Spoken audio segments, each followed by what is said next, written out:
আমরা অলরেডি সামান্তরিক সূত্র পড়ে ফেলছি। ভেক্টর যোগের জন্য, দুটো ভেক্টর যোগের জন্য আর একটা সূত্র আমাদের বইয়ে দেওয়া আছে, সেই সূত্রটাও জেনে রাখতে হবে। কি সূত্র?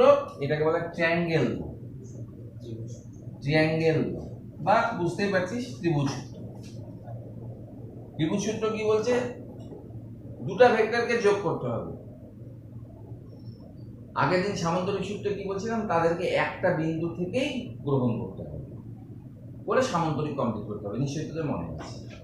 এবার ধর তোকে কেউ বললো এই একটা ভেক্টর আছে আর এই একটা ভেক্টর আছে, এই দুটা ভেক্টরকে যোগ কর।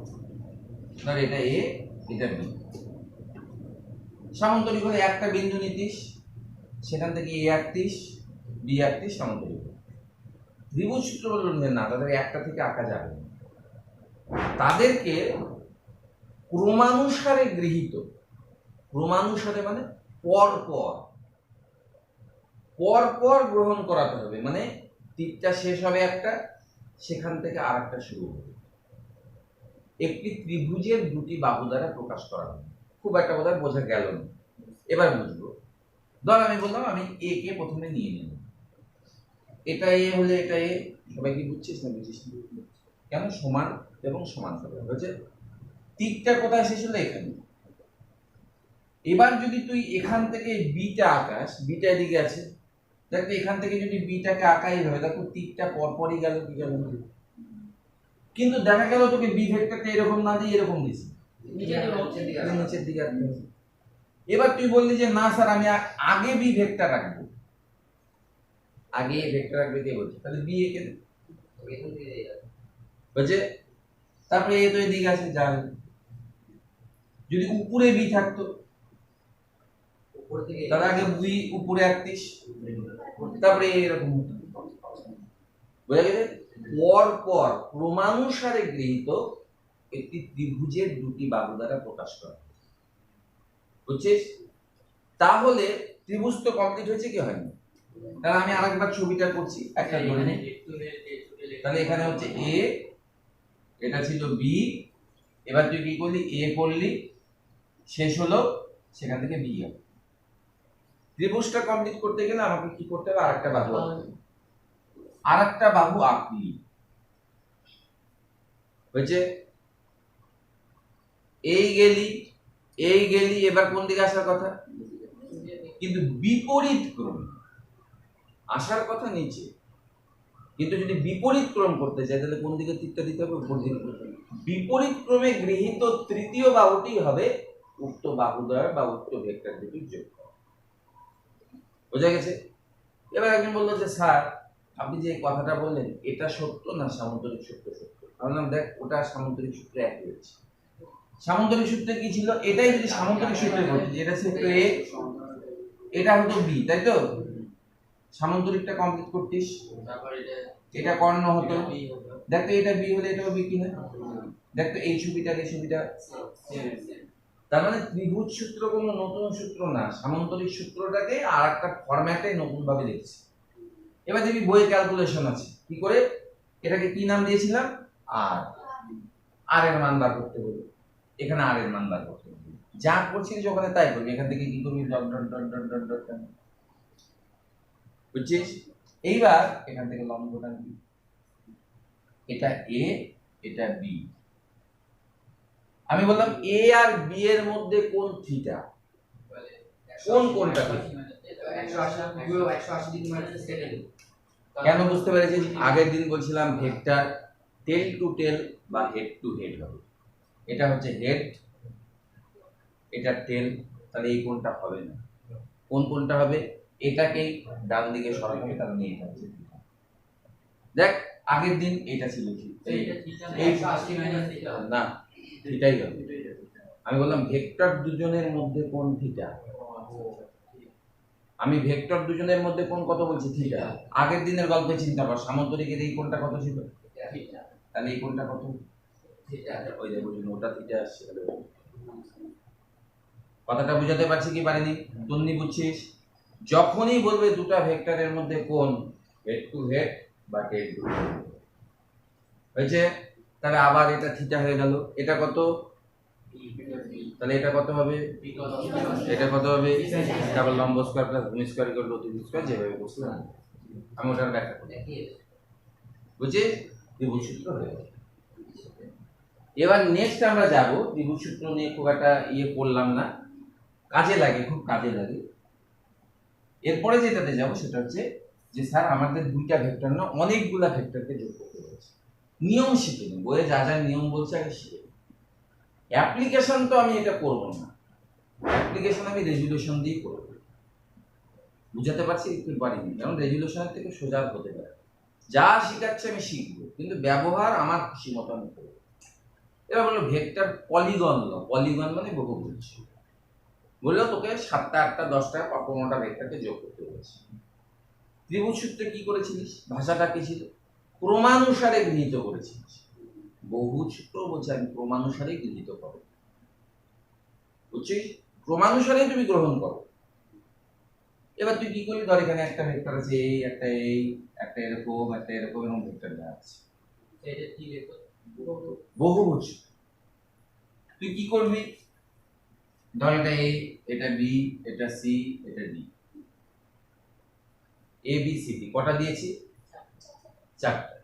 এবার তুই কি করবি, তীর যেভাবে আছে পরপর সেভাবে ক্রমানুসারে গ্রহণ করতে শুরু করলি। প্রথমে এ, এ আর এটা এ হলে এটা এ হতে পারে তো, তারপরে দেখ বি, তারপরে সি, তারপর ডি, হয়েছে। বহুভুজটা কি কমপ্লিট হলো না, তুই কি গ্যারান্টেড কমপ্লিট হবে না, হতেও পারে। যদি হয় তাহলে গল্প কি পরে বলছি, যদি না হয় তাহলে বহুভুজটাকে কমপ্লিট করতে আর কটা বাহু লাগবে, একটা, যেখানেই যাক একটা বাহুতে বহুভুজ কমপ্লিট হবে। আবার ঠিক একই রূপে কথা, কি ক্রমে, বিপরীত ক্রমে গৃহীত বহুভুজের সর্বশেষ, তাহলে কোন দিকে আসার কথা, কিন্তু যাবে কোন দিকে,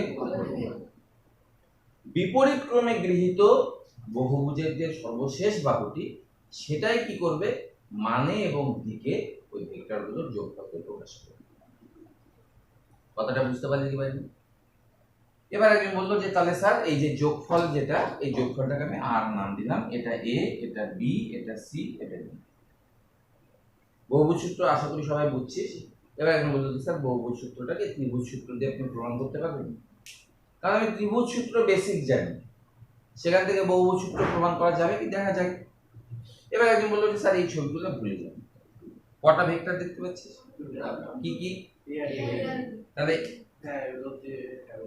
দেখো এটা লব্ধি হবে কি, তাহলে এদিকে হবে না, বুঝছিস কেন এদিকে হলো, এ বি এদিকে আসার কথা, তাহলে কি তুই লিখতে পারিস এ প্লাস বি ইকুয়াল টু আর1, এটাকে নাম দিলি আর1।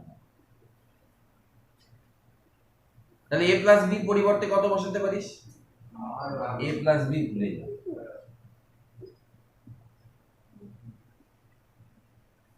দেখ তো আর1 আর সি পরপর ক্রমানুসারে গৃহীত হচ্ছে কি, আর1 সি,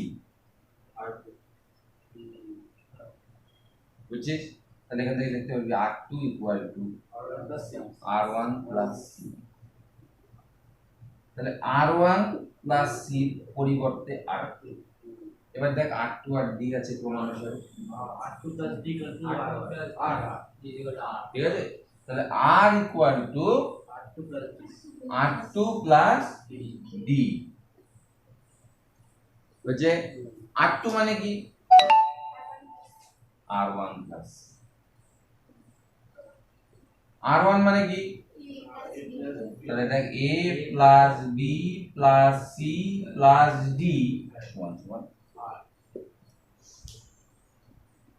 বুঝে গেছে। তাহলে বহুভুজ সূত্র বললো যে বাহুগুলোকে আমাদের যোগ করতে হবে, তারপর ক্রমানুসারে গৃহীত করব, তাহলে বিপরীত ক্রমে গৃহীত বহুভুজের সর্বশেষ বাহুটি হবে যোগ, ঠিক আছে। এবার একজন বলবো যে স্যার বহুভুজটা ধরেন কমপ্লিট হয়ে গেল, বহুভুজটা কমপ্লিট হয়ে গেল এবং একই ক্রমে আছে, কিরকম, ধর এই গেলি, বি গেলি, সি গেলি, ডি এখানে শেষ হয়ে গেল।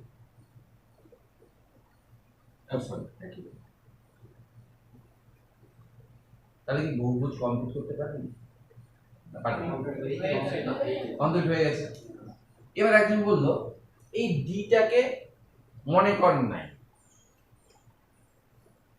এ বি সি, ডিটা আপাতত আছে কিন্তু কল্পনা করেন নাই, এ বি সি কে যোগ করে যেত, করলে যেটা যোগফল হবে সেটা কত হবে?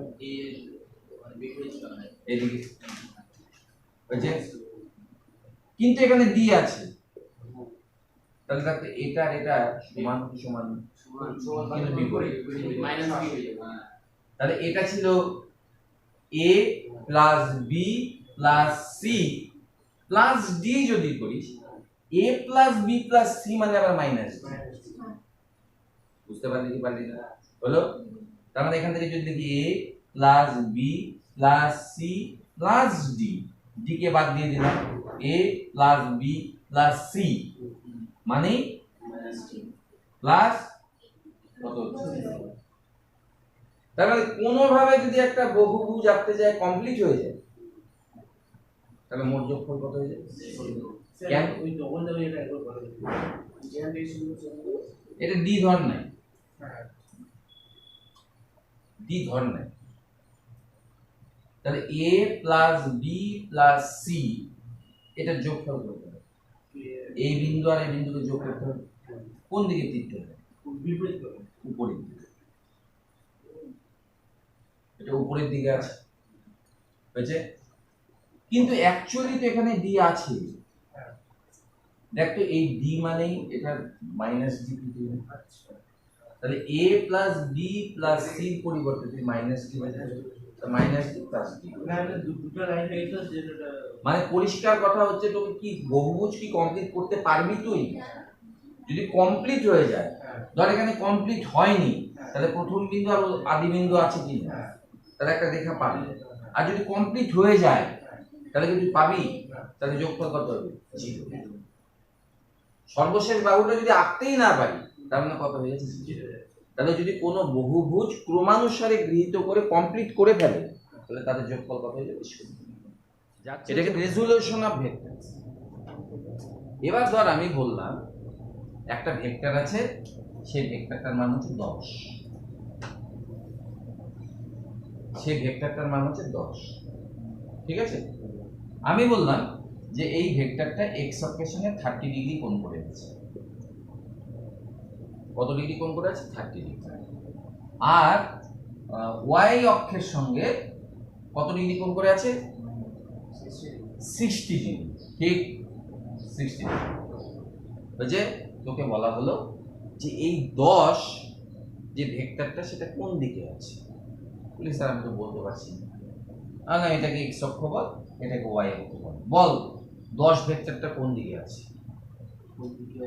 বললো যে স্যার আমি তাও বলতে পারছি না, কারণ এটা এক্স অক্ষও নাই, এটা ওয়াই অক্ষও নাই, যে কোনো দিকে থাকতে পারে। তো আমি বললাম যে এই বিন্দুটাতে যদি তুই যেতে চাস, ঠিক আছে, তাহলে তোকে এক্স অক্ষ বরাবর কিছু যেতে হবে? বললো হ্যাঁ স্যার। কতটা যেতে হবে? বললেন স্যার এতটা যেতে হবে এখান থেকে। আর ওয়াই অক্ষ বরাবর কত যেতে হবে? ওইটুকু। এটা কি সবাই বুঝছি, কে বুঝিনি? হলো? এবার একজন বললো যে স্যার এটা তো আপনি আগেও বলছি, সোজাই জিনিসটা, খুব একটা কঠিন। এক্স অক্ষের সঙ্গে কত কোণ করেছে? এবার ধর এটাকে যদি কম্প্রেস করিস, কম্প্রেস মানে তাহলে এক্স অক্ষের সঙ্গে যদি কম্প্রেস করিস কত ডিগ্রি কমবে? 30 ডিগ্রি কমবে। কম্প্রেস মানে কস, কস কম্প্রেসের সি আছে, বুঝছিস? আমি ইচ্ছা করে বললাম এই ভেক্টরটা যদি এক্স অক্ষর সঙ্গে বরাবর আসে, কম্প্রেস করছে কি করছে না? কত ডিগ্রি কোণে কম্প্রেস করছে? তাহলে এক্স অক্ষ বরাবর ওর মান হবে 10 cos 30, কম্প্রেসের কস,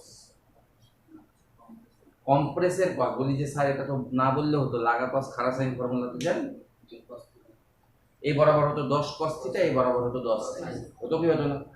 তাহলে আপনার এটা বলার কম্প্রেস বলার করার কোনো কারণ নাই। কথা বুঝছিস? দেখি কারণ আছে কিনা। তুই বললি যে স্যার এই যে ভেক্টরটা, এটা যদি y অক্ষ বরাবর কম্প্রেস করতাম তাহলে 10 cos 60, তাহলে এই বরাবর ভ্যালুটা কত হতো? 10 cos 60 ডিগ্রি হতো।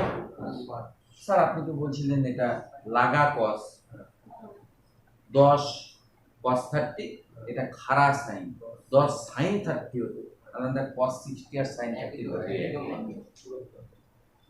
cos 60 মানেও হাফ, sin 30 মানেও হাফ। এটা যদি পুরো কোণে নিয়ে যাস cos 90 - 30 ইকুয়াল টু sin 30, ঠিক আছে? কিন্তু আমি cos দিয়ে বলবো, বোঝা গেছে?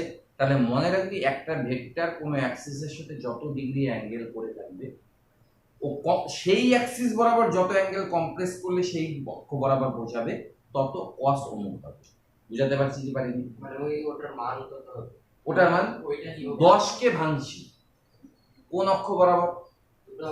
যে কোন অক্ষ বরাবর। তোকে কেউ বললো যে এরকম একটা অক্ষ আছে, এক্স অক্ষ ওয়াই অক্ষ বললো না, 50 ডিগ্রি, বুঝছিস? এইবার তোকে বললো এটা পারপেন্ডিকুলার না, এই বরাবর আছে, লাগা cos খাড়া sin ফর্মুলা পড়বে না কেন? এখন আর 90 ডিগ্রি নাই। কথাটা বুঝাতে পারলাম না? ধর এই একটা ভেক্টর আছে, বললাম এটা 110 ডিগ্রি, বলি স্যার এক্স অক্ষ ওয়াই অক্ষ তো 90 ডিগ্রি, এটা 110 ডিগ্রি তো আপনি এখানেই বলে দিন, ঠিক আছে? এটা ধর 50 ডিগ্রি, মোট কোণ কত? এই কথা কোথাও লাগা cos খাড়া sin ফর্মুলা কি পড়বে? কেন পড়বে না বুঝতে পারছিস? কারণ সমকোণী ত্রিভুজ তৈরি হবে। ওই যে তখন তো স্যার তাহলে কি করতে, ওই জন্য আমি বললাম যে কম্প্রেস করবে কত, এর সাথে কত কম্প্রেস করবে, সেটা তো অমুক cos 110, বুঝছিস? সেই জন্য আমি বললাম যত ডিগ্রি কম্প্রেস করবে তত। পরিষ্কার হয়েছে ব্যাপারটা? কম্প্রেস, এই কথাটা মনে রাখবি। কেন কম্প্রেস বলছি? যাতে cos এই কথাটা মাথায় থাকবে, তাও পরবর্তীকালে যদি ভুলে যায় সেই জন্য বারবার বলছি। হয়েছে? তাহলে এই 10টার ক্ষেত্রে x অক্ষ বরাবর উপাংশ কত হলো? 10 cos 30, এই বরাবর কত হলো? 10 cos 60। লিখে নে x সমান সমান কত হলো? 10 cos 30, y সমান সমান 10 cos 60। সবাই বুঝছি বাবা? পরিষ্কার?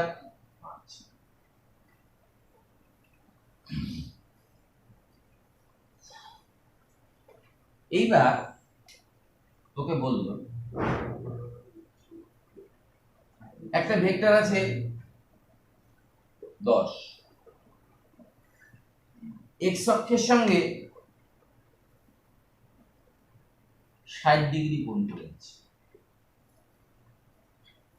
x অক্ষের সঙ্গে 60 ডিগ্রি কোণ করে আছে। y অক্ষের সাথে কত কোণ করবে? গ্যারান্টেড না। সে 90 ডিগ্রি তো x y বলে দিয়েছে। আমি কি বলছি ভেক্টরটা x y তলে আছে? ভেক্টরটা যদি এরকম থাকতে পারে কি পারে না? কথাটা বুঝাতে পারলাম কি পারলাম না? যদি তোকে বলে দেয় যে ভেক্টরটা 2D তে আছে, মানে বোর্ডে আছে, তাহলে এটা 60 হলো, এটা 30 হবে। কিন্তু ভেক্টরটা দেখা গেল এরকম থাকে, এটা y অক্ষ, 180 হতে পারে, এটা y অক্ষ, এটা ভেক্টর, দেখ এই কোণটা 90 ডিগ্রি হয়ে যাচ্ছে। এটা যদি এরকম করে থাকতো ভেক্টরটা দেখ আরো বাড়ছে, যা কিছু হতে পারে, যা খুশি হতে পারে, তুই কিছু বলতে পারবি না। বোঝা গেছে? হলো আমি বললাম y অক্ষের সঙ্গে ধর 70 ডিগ্রি কোণ হয়ে গেছে, ঠিক আছে? তার মানে কয় ডিতে আছে? 2D তে নাই। আর z অক্ষের সঙ্গে কত ডিগ্রি কোণ করে আছে? কিছু একটা আছে। এবার কিন্তু শিওর বলতে পারবো না। কেউ বললো যে স্যার 90 ডিগ্রি কোণ করে আছে, স্যার হতেই পারে, হবে না, একটু পরে দেখবো হবে না। বুঝাতে পারছি? এক্স অক্ষের সঙ্গে কত 60 ডিগ্রি, ওয়াই অক্ষের সঙ্গে কত 70 ডিগ্রি, তাহলে জেড অক্ষের সঙ্গে একটা পার্টিকুলার মান আসবে। কেন আসবে আমি একটু পরে বলছি। কত ডিগ্রি হবে তুই বলতে 360 করছি, ওরকম নিয়ম হবে না। 360 হতেই হবে, এটা তো কি করতে বলতে পারবে না। কি হবে আমি একটু পরে বলবো। হচ্ছে কিছু ডিগ্রি একটা কোণ করে আছে, তাহলে একটা জেনারেল করে দিচ্ছি, এটার সঙ্গে আলফা কোণ করছে, এটার সাথে বিটা কোণ করছে, জেড অক্ষের সঙ্গে কত কোণ করছে, গামা কোণ করছে। বুঝলি না বুঝলি না? এক্স অক্ষের সঙ্গে কত, ওয়াই অক্ষের সঙ্গে, জেড অক্ষের সঙ্গে গামা। আচ্ছা এক্স অক্ষ কোনটা? মানে বোর্ড তুই যখন খাতায় আঁকবি, খাতার যেটা অনুভূমিক আঁকছিস সেটাকে এক্স অক্ষ। ওয়াই অক্ষ কোনটা? যেটা উল্লম্ব আঁকছিস খাতার মধ্যে সেটাকে ওয়াই অক্ষ। জেড অক্ষ কোনটা? জেড অক্ষ লম্বভাবে যেটা তোর দিকে যাচ্ছে। এটাকে কি আমি বোর্ডে আঁকতে পারবো?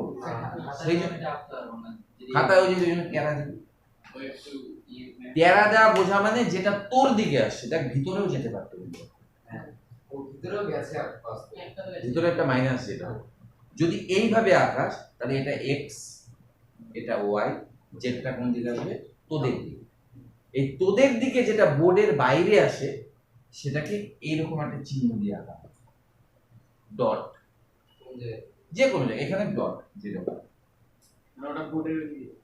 বোর্ড তোদের বোর্ড থেকে বাইরে বেরিয়ে আসে। আর যদি ক্রস দিস তাহলে বোর্ডের ভিতর দিকে যাচ্ছে। না না না, আমরা কি বোর্ডের ভিতরে বা বাইরে মুখে বলা ছাড়া বলতে পারবো? তাহলে একটা চিহ্ন দরকার। কেউ এরকম দিয়ে দিল, বুঝে আমি বোর্ড থেকে বাইরের দিকে বাড়ছি, ক্রস দিয়ে দিল, তবে বোর্ডের দিকে যাচ্ছে। ডট মানে বাইরে, বোর্ডের থেকে বাইরে, ক্রস মানে ভিতরে। ডট মানে বাইরের দিকে, ক্রস মানে ভিতরে। বুঝতে পারলি? মানে যে তলে আঁকছি সেই তলের সঙ্গে লম্ব দিক, বাইরের দিকে না ভিতরের দিকে। বাইরের দিকে হলে ডট দিব, ভেতরের দিকে হলে ক্রস দিব। এগুলো রিপ্রেজেন্টেশন, কথা বলবো না, কাজ হবে, সেটা বোঝানো হবে। বুঝাতে পারছি? এইবার আরেকটু ভালোভাবে এই জিনিসটাকে শিখি, যে 10 cos 60 10 cos 30 হচ্ছে 30টা কিরকম। ধর 2D আঁকলাম, 2D আঁকলাম, একে এটাকে বললাম আলফা কোণ, এটাকে বললাম বিটা কোণ, এটাকে বলছি এক্স অক্ষ, এটাকে বলছি ওয়াই অক্ষ। গ্যারান্টেড আলফা প্লাস বিটা কত হবে? 2D। তোরা বুঝছি না বুঝছি, কারণ বোর্ডের মধ্যে আছে। এবার এই যে এটা যদি 10 হয়, এই বরাবর হবে 10 cos আলফা। এই জিনিসটা কি বলি যে স্যার এখান থেকে এইটুকু যেতে বা এই বিন্দুতে যেতে যতটুকু যেতে হবে, একজন অন্যভাবে ব্যাখ্যা। কি ব্যাখ্যা করল? যে স্যার এটা হচ্ছে 10-এর প্রজেকশন, এই বরাবর। তুমি স্যার কিচ্ছু বুঝবেন না, প্রজেকশন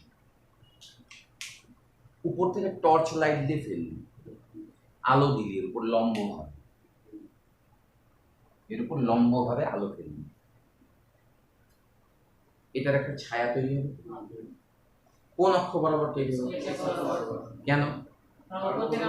কারণ ছবিটা লাইটটা দিয়েছিস এই অক্ষের সঙ্গে লম্ব, তাহলে দেখবি এর ছায়াটা কোথায় পড়বে, সেটা কি 10ই হবে? দেখ লাইটটা যদি এই বরাবর ফেলিস তাহলে কম হবে, আর লাইট গোটা জায়গায় লাইট ফেলছিস, এটা ছায়া তৈরি করবে? এখানে ছায়া তৈরি করবে, এইখানে ছায়া তৈরি করবে, কারণ ওই লাইটটা পৌঁছাতে পারবে না। আর এইখানে ছায়া তৈরি হবে কিনা? তাহলে ছায়ার দৈর্ঘ্যটা কত হচ্ছে? ওটাই দেখ 10 cos থিটা হচ্ছে। বুঝছিস? তাহলে এই 10, এটা এক্স অক্ষ বরাবর যেটা পেলাম সেটা কি?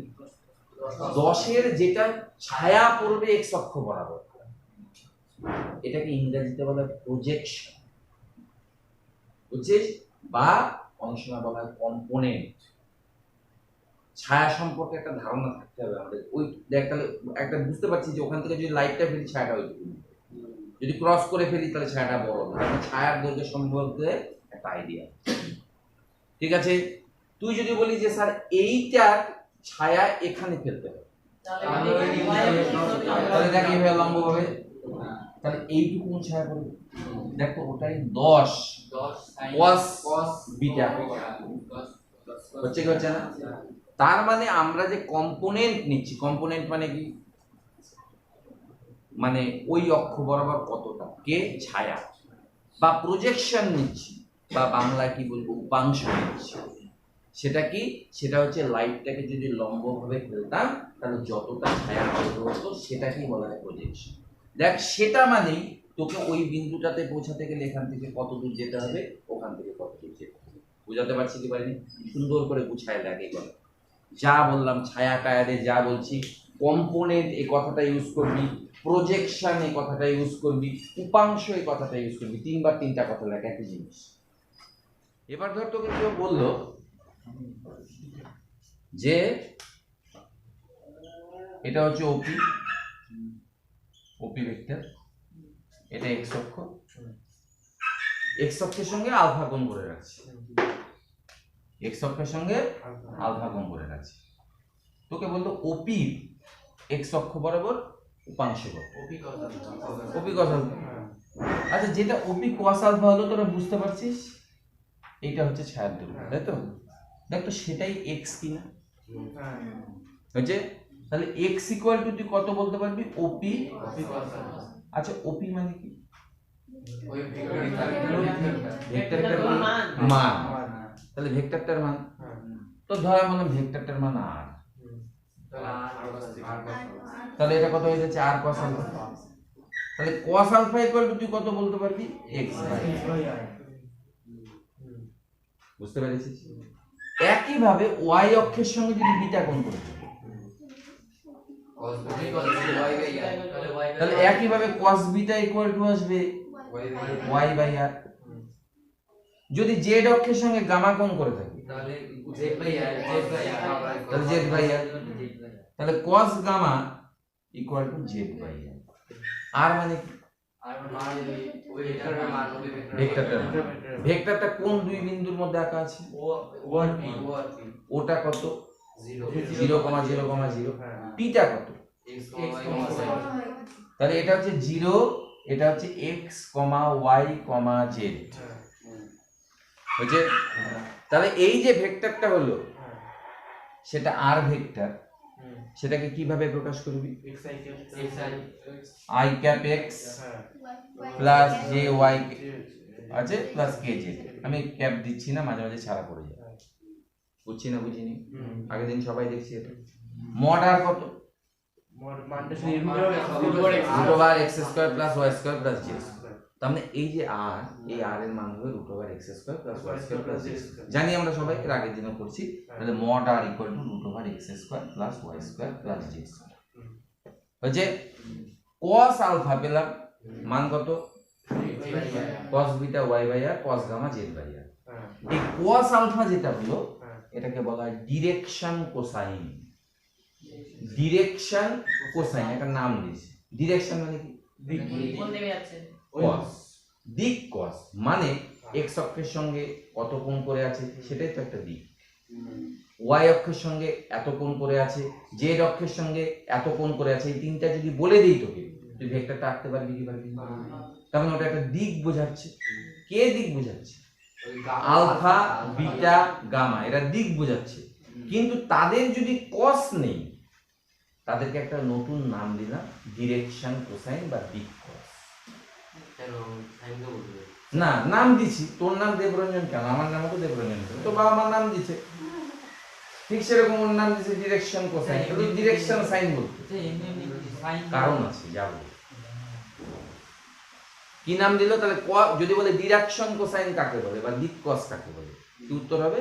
যে কোন একটি ভেক্টর সেটা x অক্ষের সঙ্গে আলফা কোণ, y অক্ষের সঙ্গে বিটা কোণ, z অক্ষের সঙ্গে গামা কোণ যদি করে, তাহলে cos alpha, cos beta, cos gamma এই তিনটি রাশিকে একত্রে ডিরেকশন কোসাইন বলে। বুঝছিস? তোকে পরীক্ষায় ডিরেকশন কোসাইন বার করতে বলবে, বেশিরভাগ জনে যেটা গন্ডগোল করে আলফা বিটা গামাটা বার করে করে বলে 60 ডিগ্রি 30 ডিগ্রি অমুক ডিগ্রি, এটাকে ডিরেকশন কোসাইন বলে। না, ডিরেকশন কোসাইনে cos alpha, cos beta, cos gamma. তাহলে cos 60 টা আমাদের বের করতে হবে। হ্যাঁ, cos 60 বার করতে হবে, cos 30 অমুক করে।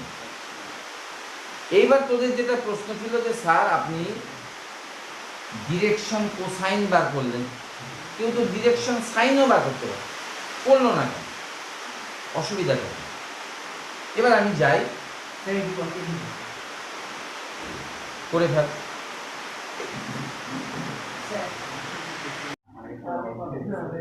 এটা এক্স অক্ষ, এটা কি অক্ষ? মাইনাস বুঝছে?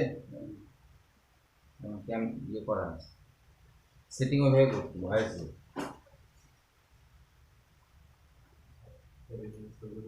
হয়েছে।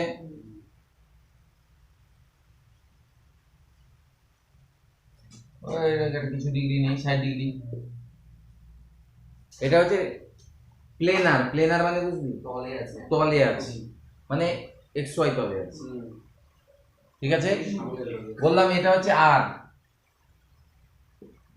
আর ভেক্টর ইকুয়াল টু কি হবে?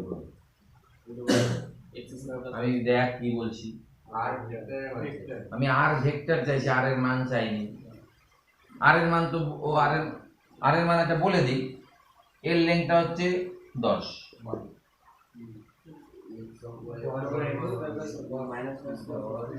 এটা 10, এটা কত বার করতে পারবি তো? এটা কত বার করতে পারবি দেবপ্রিয়া? তা পারবি না। হ্যাঁ, বার করে কেউ বলবি না, দেবপ্রিয়া বলবে। তোর জন্য আজকে আমি স্পেশালি রেজুলেশন করাচ্ছি, জানিস? শুধুমাত্র তোর জন্য আমি বেশি করে করাচ্ছি, কারণ আগের দিন তুই কনসেপ্টটা ধরতে পারছিলিস না। সেই জন্য আমি বেছে নিয়েছি যে দেবপ্রিয়া যখন বুঝতে পারি তাহলে অনেকে বুঝবে, তাহলে রেজুলেশন আরেকবার করা হবে। কর, না পারলে আমি আবার বুঝাবো। এই বরাবর কত হবে? কেন?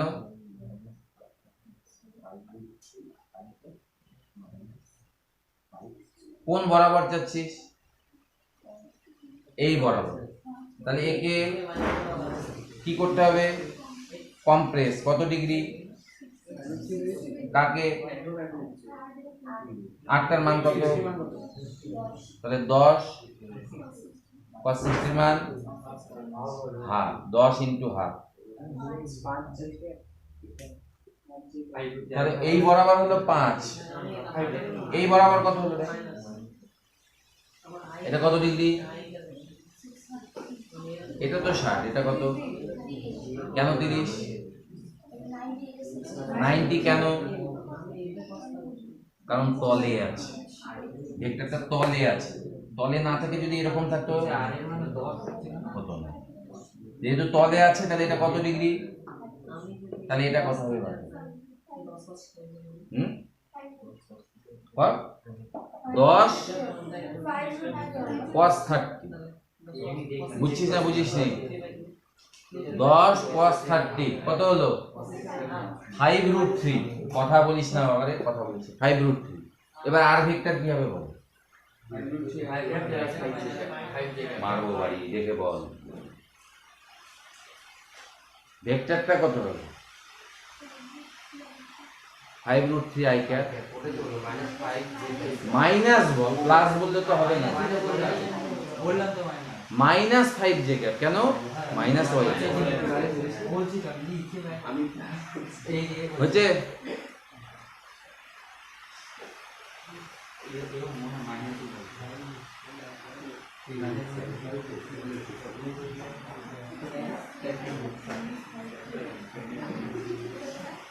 হলো?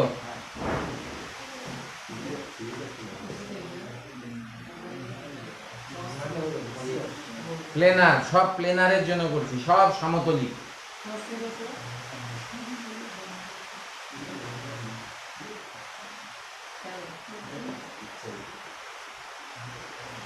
(5√2) ঠিক করে বল। 5 i cap plus 5 k cap, যে রকম।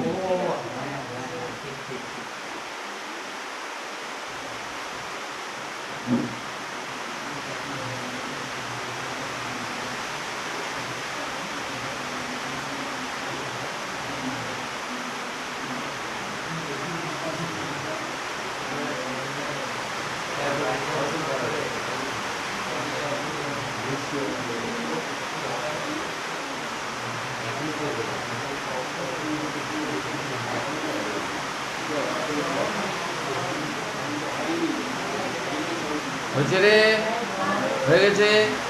Alpha equal to 30 degree, alpha equal to 30 degree. Alpha কি জানি কি, বিটা ইকুয়াল টু 60 ডিগ্রি জানি, gamma equal to alpha equal to 60 30, beta equal to 60, gamma equal to কত?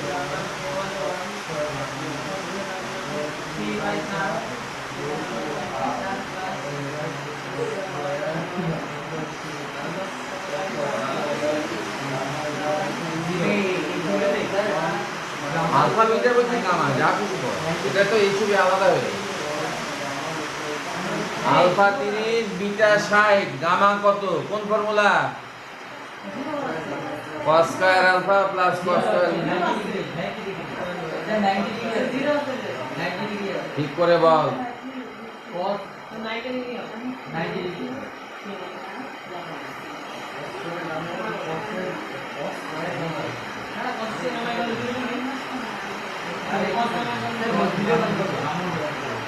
লোক দিয়ে বলিনি তো, আমি বলছি আলফা এত বিটা এত, গামা বার করতে পারবে কি পারবে না?